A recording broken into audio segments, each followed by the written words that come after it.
राजा की रानी।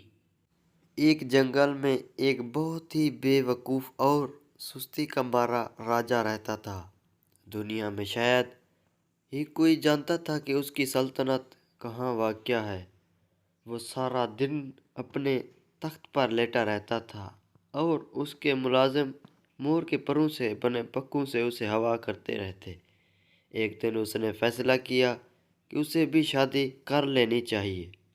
उसने अपने वज़ीरों और मशीरों को दुनिया के हर कोने में भेजा। उसके वज़ीर और मशीर भी उसी की तरह के अक्लमंद थे। उसने वज़ीरों को कहकर भेजा था कि उसकी बीवी ऐसी हो जो ज़मीन पर भी चल सके और हवा में भी उड़ सके, जिसकी शक्ल इंसानों जैसी हो लेकिन वो इंसान ना लगती हो, उसके 4 बाजू और 4 टांगें हों। बेचारे वज़ीर और मशीर सख्त परेशानी के आलम में दुनिया भर में मारे मारे फिर रहे थे। तभी उन्हें रास्ते में एक बहुत अक्लमंद बूढ़ा मिला, जिसे उन्होंने अपनी मुश्किल बताई।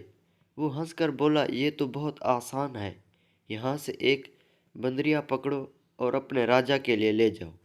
मशीरों वज़ीरों ने उसका कहना माना और ऐसा ही किया। राजा ने बंदरिया को देखा तो गुस्से से कहने लगा, तुम पागल हो, ये तो बंदरिया है। तो वज़ीरों ने राजा को जवाब दिया, राजा का राज सलामत रहे। हजूर ने जो शर्तें बताई थी उस पर यही पूरी उतरती हैं।